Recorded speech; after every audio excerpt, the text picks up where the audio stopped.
The morning sky over Seoul turned brilliant gold as the sun climbed above the horizon, but something was different.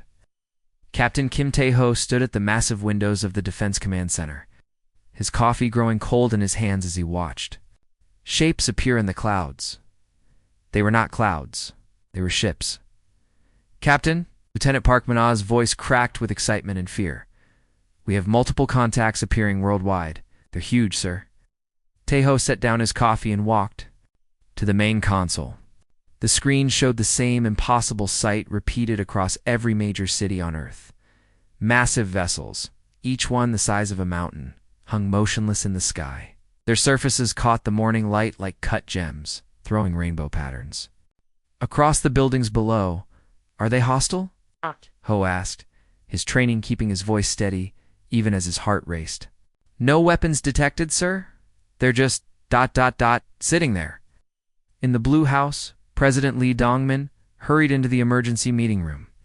Defense Minister Han Ji-woo was already there, his gray hair messy from being woken early. Both men stared at the screens showing the alien ships. "How many?" Lee asked. 47 ships over major cities." "More appearing every minute," Han replied. "Our weapons are ready, but they haven't made any aggressive moves." Sir Park Min-ah called out from the defense center. "We're receiving a transmission. It's coming from all the ships at once." The screens flickered, and suddenly they were looking at something that made everyone in the room hold their breath. The being on screen was tall and beautiful in a way that seemed almost magical. Its skin looked like polished pearl, smooth and glowing with soft light. Its eyes were large and kind, and when it moved, it seemed to float rather than walk. "People of Earth," the being spoke, and its voice was like music. The translation systems worked perfectly, turning the alien sounds into words they could understand. "We are the Zilani. We have traveled far to meet you." Dr. Choi Sara, the lead scientist for alien studies, leaned forward in her chair. She had spent years preparing for this moment, but nothing could have prepared her for how beautiful these creatures were. The Zilani. Leader held up a container made of what looked like living crystal. Inside were flowers unlike anything on Earth. They glowed with soft, warm light that pulsed like a heartbeat. The petals seemed to be made of liquid light, shifting and moving in patterns that hurt to look at directly. "We bring gifts of peace," the alien continued. "These flowers are from our world. They represent our desire for friendship and unity. We invite you to join the galactic community." Around the world, the same message played in every language. In London, Paris, Tokyo, and New York, people stopped what they were doing to watch the screens. The Zilani spoke of harmony and cooperation. They talked about ending war and suffering. They promised to share their advanced technology to help humanity grow beyond its current limitations. But in every military base, soldiers remained at their posts. Warning lights stayed on. Weapon systems remained active and ready. At the defense center, Tae-ho noticed something strange. "Lieutenant Park, are you seeing this?" "Yes, sir." The aliens seemed confused by our defensive posture. On the screens, the Zilani representatives were tilting their heads, looking puzzled. They seemed surprised that Earth's military installations were still active. Their large eyes showed what looked like genuine confusion when they saw the orbital defense platforms and ground-based weapons still pointing at their ships. "They expected us to lower our guard," Han Ji-woo muttered from the Blue House. "They thought we would just welcome them with open arms." Dr. Choi Sara watched the aliens carefully. "Yes. Maybe they're used to being welcomed. Maybe other planets didn't. Keep their weapons ready." The Zilani leader spoke again, his voice still musical, but now carrying a note of concern. "We see that you maintain weapons of war. Such things are unnecessary between friends. In the galactic community, civilized beings do not threaten each other." President Lee exchanged glances with his defense minister. Something about the aliens' words bothered them, though they couldn't say exactly what. "We appreciate your gifts," Lee responded through the communication system. "But humanity has learned to be careful. We hope you understand." The Zilani's expression shifted slightly. For just a moment, something flickered in those large, kind eyes. It was gone so quickly that most people missed it, but Tae-ho saw it. It looked almost like annoyance. Of course, the alien replied smoothly, "We understand that young species must learn to trust. We will remain here as long as needed to prove our peaceful intentions." Transmission ended, but the ships remained. All across Earth, people celebrated the arrival of humanity's first alien visitors. The flowers the Zilani had shown were beautiful beyond description, and their promises of peace and advanced technology filled many with hope. But in the military command centers, trained soldiers kept their weapons ready. Something about the visitors bothered them, though they couldn't explain why. Maybe it was the way the aliens seemed so surprised by Earth's defenses. Maybe it was how they seemed to expect humanity to simply trust them immediately. Whatever it was, the defenders of Earth decided to keep watching and waiting. The flowers were beautiful, but beautiful things could sometimes hide danger. And humans had learned long ago that the price of peace was eternal vigilance. The ships hung in the sky like glittering jewels, and the world held its breath. 3 months had passed since the Zilani ships first appeared in Earth's skies, and the world looked different now. Where once there had been empty lots and parks in major cities, strange new buildings now grew from the ground. The Zilani embassies were unlike anything humans had ever built. They looked like giant crystals that had been carefully shaped by invisible hands, their surfaces reflecting light in ways that made them seem alive.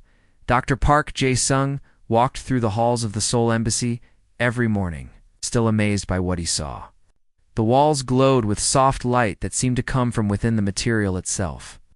The floors felt warm under his feet, and the air always smelled fresh and clean, like a forest after rain. "Good morning, Dr. Park," said his Zilani research partner, who had chosen the name Lightsinger for human ears. The alien's voice was as musical as ever, and his pearl-like skin seemed to shimmer as he moved.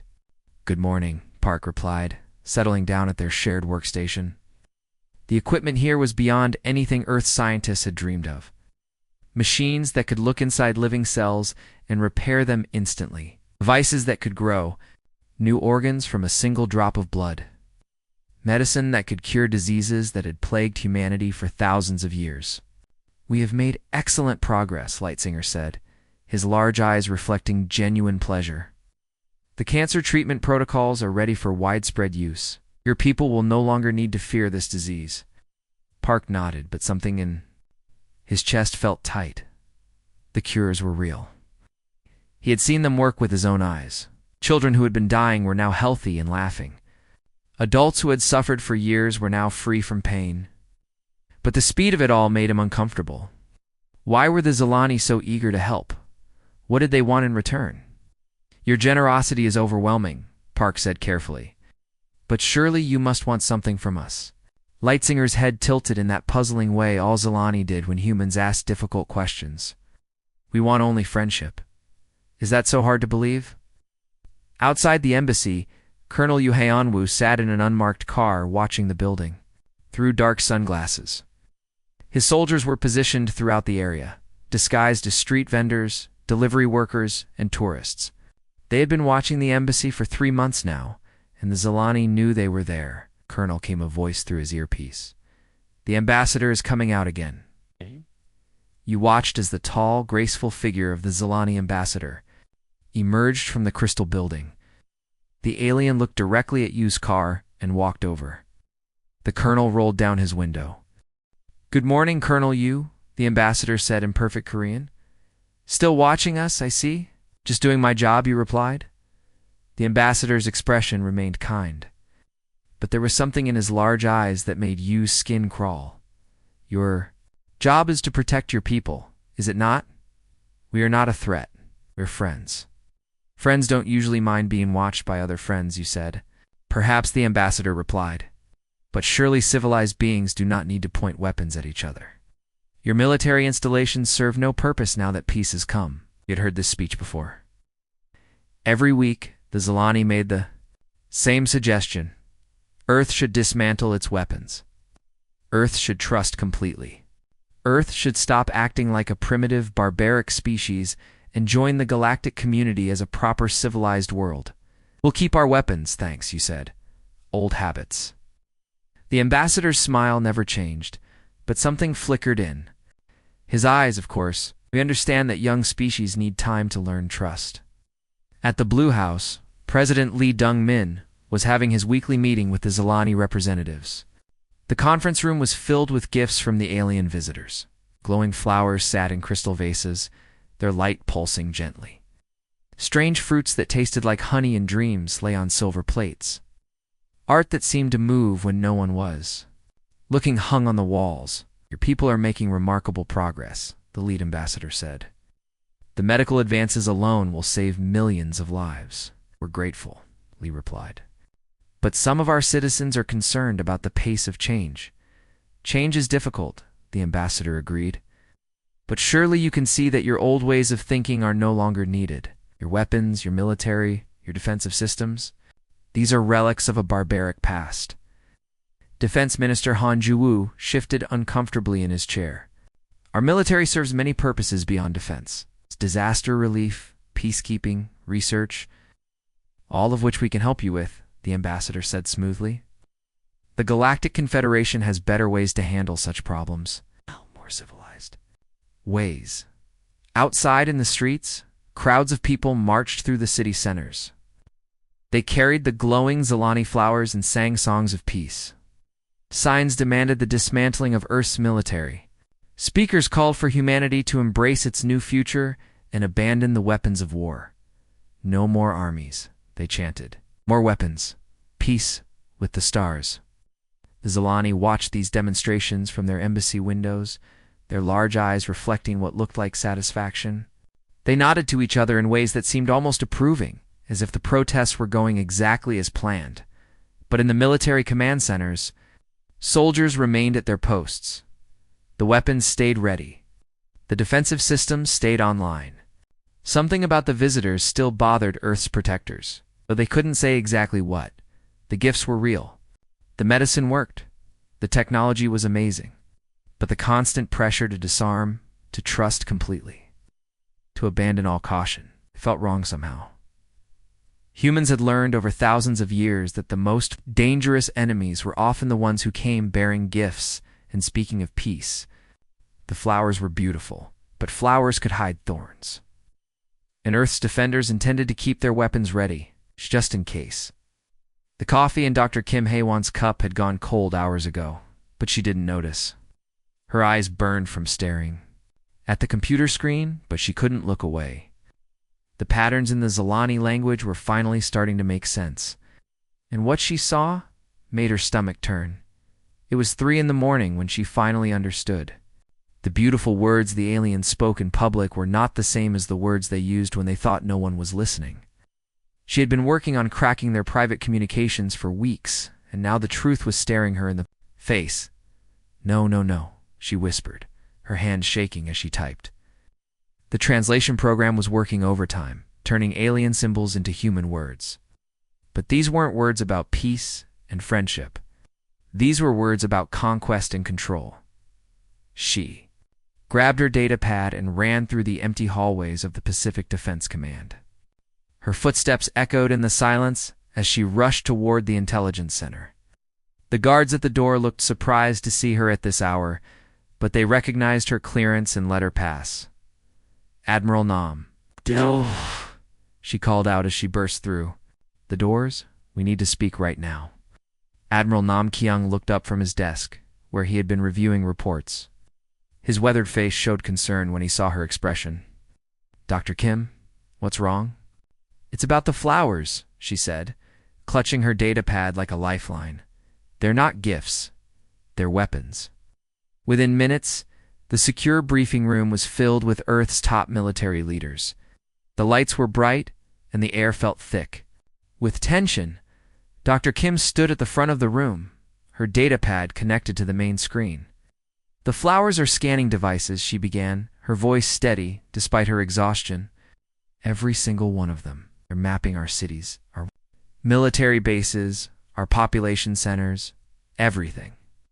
Lieutenant General Oh Seung-min leaned forward in his chair. Are you certain? Completely certain, Kim replied. I've been analyzing their private communications for weeks. They think we can't understand them, but I've broken their code. They're not talking about cooperation. They're talking about conquest. She pressed a button, and the screen filled with alien symbols alongside their translations. The military leaders read in silence, their faces growing darker with each line. Right.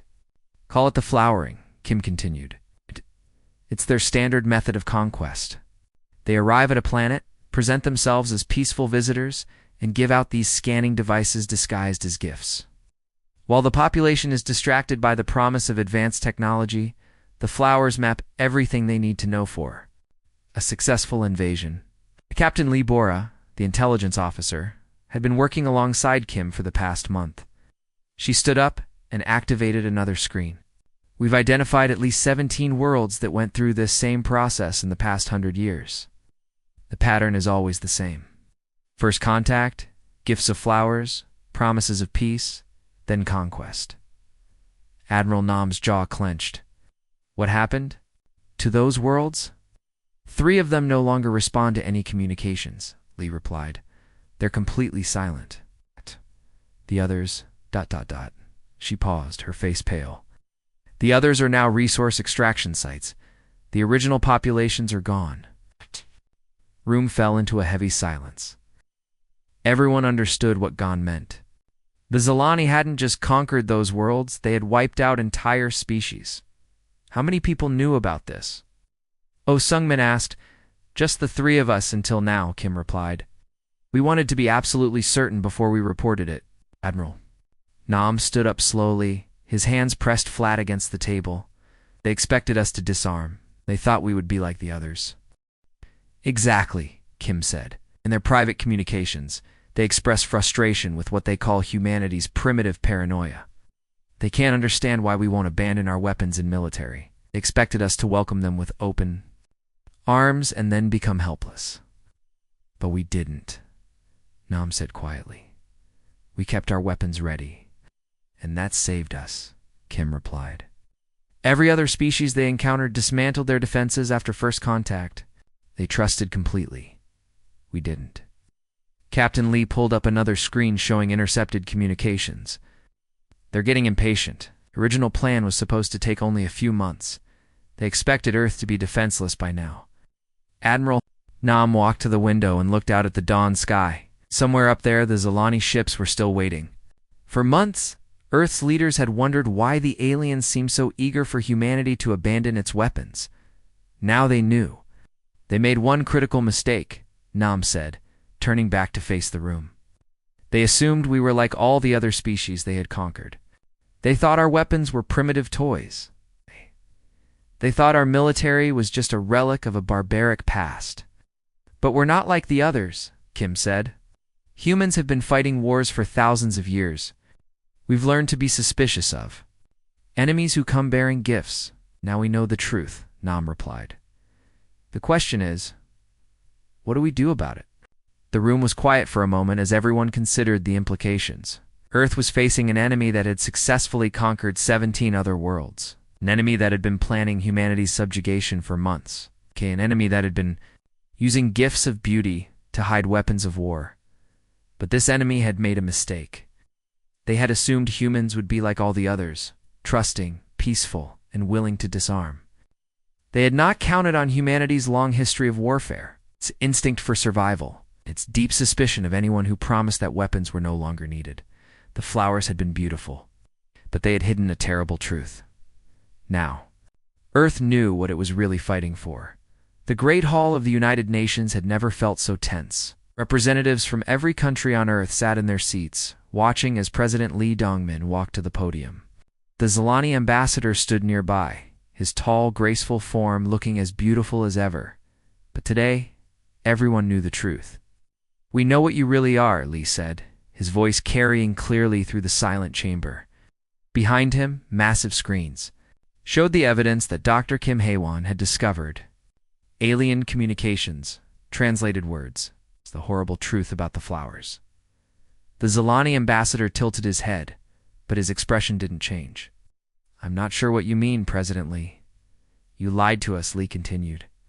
You came here, speaking of peace and friendship, but you were planning to conquer us from the very beginning. For a moment, the ambassador said nothing. Then, slowly, his beautiful features began to change. The kindness in his large eyes turned cold. His musical voice became sharp and harsh. "Your species could have been great," he said. "We offered you a place in the Confederation. We offered you peace and order. But you refused to trust us." Defense Minister Han Ju-woo stood up from his seat. "Trust you? We've seen what happened to the other worlds, Kepler colonies, the Proxima systems. You destroyed entire civilizations." "We improved them," the ambassador replied. His pearl-like skin was changing color, becoming darker and more metallic. "The strong survived to serve the Confederation. The weak were recycled into useful materials. This is the natural order of things." Around the world, similar scenes were playing out in every Zilani embassy. The aliens had dropped their masks of friendship. They no longer spoke of cooperation and peace. Instead, they revealed their true nature as conquerors who saw other species as nothing more than resources to be harvested. "You made one mistake," came a voice over the communication system. Admiral Nam Kyung was speaking from the Pacific Defense Command, his words reaching every corner of the assembly hall. "You thought we were like all the others." The Zilani ambassador's eyes narrowed. "Your primitive weapons are no match for Confederation technology. We have conquered 1,000 worlds. Your missiles and bullets cannot harm our ships." Maybe Nam replied. "But you forgot something important. Those other worlds trusted you. You dismantled their defenses. They believed your lies about peace. We didn't." The ambassador's expression showed real anger now. "You cling to your barbaric ways. You refuse to evolve beyond your primitive instincts." "Those primitive instincts are what kept us alive," Nam said. "While you were planning our conquest, we were preparing for war." The attack began exactly 2 hours later. The Zilani ships, which had hung peacefully in Earth's skies for months, suddenly came alive with deadly purpose. Their crystalline holes opened to reveal weapons that had been hidden inside. Beams of twisted light shot down toward the cities below, turning buildings to ash and melting metal like water. But Earth was ready. The orbital defense platforms that the Zilani had called primitive and barbaric opened fire. Streams of metal, projectiles moving faster than bullets, slammed into the alien ships. The Zilani had expected their advanced shields to protect them. But human weapons were designed differently than anything they had faced before. Colonel Yu Hyan-woo watched from his command post as the first Zilani ship took damage. "Direct hit on target Alpha," he reported. "Their shields are holding, but they're fluctuating." "Keep firing," came the reply from Central Command. "All units maintain fire discipline. Wait for optimal targeting solutions." The ground-based installations that had been watching the embassies for months suddenly revealed their true purpose. What had looked like communications equipment and defensive sensors were actually targeting systems. Weapons that had been hidden. In buildings and underground bunkers came online Dr. Park Jae-sung, who had worked alongside the Zilani for months, felt sick as he watched the embassy in Seoul come under attack. The beautiful crystal building that had seemed so peaceful was now revealing hidden weapon ports. Lightsinger, his alien research partner, was no longer the gentle scientist he had pretended to be. "You could have been useful," Lightsinger said, his voice now harsh and mechanical. "Your medical knowledge could have served the Confederation. Instead, you chose to remain primitive. You chose to remain free," Park replied. The battle raged across the planet. Zilani weapons that could bend light and manipulate matter clashed. With human missiles, railguns, and kinetic weapons, the aliens had superior technology, but they had made a critical error. They had assumed that human weapons would be crude and ineffective. Instead, they found themselves facing a species that had spent thousands of years perfecting the art of war. Every human weapon had been designed with one purpose: to kill efficiently. The Zilani had conquered peaceful worlds that had abandoned warfare. They had never faced a species that had never stopped preparing for battle. Admiral Nam watched the tactical displays as the first Zilani ship began to fall toward Earth's surface. "They're learning," he said to his staff. But they're learning too late. The aliens had come expecting easy prey. They had found predators instead. The flowers had been beautiful, but they had hidden the truth. Now Earth was showing its visitors that humans had never forgotten the most important lesson of survival: trust, but verify. And when verification failed, be ready to fight. The real war was just beginning. The war had been raging for 6 months when Captain Kim Tae-ho found himself floating in the cold darkness of space, staring at the hull of a Zilani cruiser. His team of 12 soldiers drifted silently behind him, their modified spacesuits barely visible against the stars. Each man carried weapons that would have been impossible to build just a year ago, human guns powered by alien energy cells. Armor that combined Earth metals with Zilani crystal technology. Remember? Tae-ho whispered into his helmet radio, "These aliens have never fought anyone who fights back. They're used to easy victories. Show them what humans do when we're angry." The boarding action was the first of its kind. No human had ever set foot inside a Zilani ship before, but Earth scientists had been studying the wreckage of downed alien vessels for months. Learning how their technology worked, Dr. Park Jae-sung had spent sleepless nights figuring out how to cut through Zilani hull material. Engineer teams had created tools that could override alien security systems. The hull cutter worked perfectly. Tae-ho's team slipped through the hole like ghosts, their weapons ready. Inside, the Zilani ship was beautiful and terrible at the same time. The walls glowed with soft light, and the air hummed with energy. But this was a warship, and its beauty couldn't hide its deadly purpose. "Contact," whispered Sergeant Lee Min-ho. 3 aliens, moving this way. The first Zilani they encountered moved with the same graceful confidence they had shown during the peace talks. They seemed surprised to see humans aboard their ship. One of them spoke in their musical language, probably ordering the intruders to surrender. Instead, Tae-ho's team opened fire. The Zilani had never faced close combat before. Their weapons were designed for long-range destruction, not fighting in corridors and small rooms. The humans moved like wolves, using cover and tactics that the aliens couldn't predict. Within minutes, the corridor was secure. "They fight like they've never been in a real battle," Min-ho observed. "Like they expected us to just give up." "That's because they have never been in a real battle," Tae-ho replied. "Every other species they conquered surrendered without a fight. They don't know how to handle enemies who actually fight back." On Earth, Colonel Yu Hyun-woo watched the battle from his command center in Seoul. The city had been under siege for 3 months, but the Zilani were making no progress. Every building had been turned into a fortress. Every street was a potential ambush point. The aliens had superior weapons, but they couldn't understand why humans wouldn't just surrender. "Sir, enemy formation is breaking apart," reported one of his officers. "They're pulling back from sectors 7 and 9. You smiled grimly. "They're learning that occupying a human city is different from destroying it. We don't make it easy for invaders." The resistance networks had been the key to Earth's survival. When the Zilani managed to capture territory, they found it impossible to hold. Human fighters appeared from sewers, abandoned buildings, and underground tunnels. They struck fast and disappeared before the aliens could respond. It was guerrilla warfare at its finest. It's perfected over centuries of human conflict. In hidden laboratories around the world, Dr. Park Jae-sung and his team worked around the clock to understand Zilani technology. Every piece of alien equipment they captured was taken apart, studied, and rebuilt. Within weeks, human scientists had figured out how to copy alien power systems. Within months, they had improved on them. "The key is adaptation," Park explained to his exhausted team. "Zilani have better technology, but they don't know how to change. They use the same tactics on every world. We learn from every battle." The aliens had never faced an enemy that could reverse engineer their technology in real time.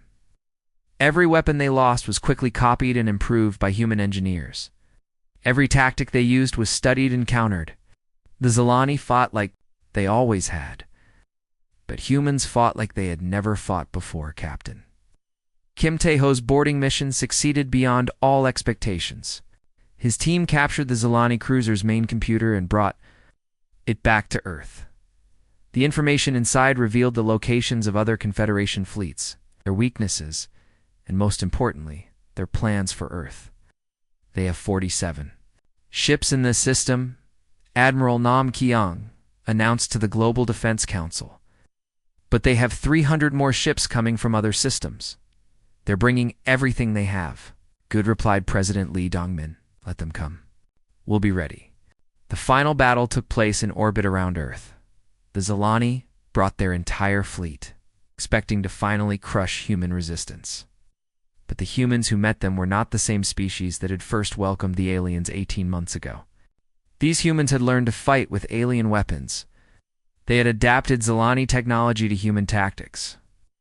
They had turned every defeat into a lesson, and every victory into a stepping stone. The alien ships were beautiful and powerful, but they were designed to fight enemies who would surrender when faced with superior force. Humans didn't surrender. They learned, adapted, and fought harder as the last Zilani ship retreated into deep space. Earth's defenders knew they had won more than just a battle. They had shown the galaxy that humanity was not like the other species the Confederation had conquered. They had proven that some worlds were too dangerous to invade. Some peoples were too stubborn to break. The flowers had been beautiful, but the weapons had been real.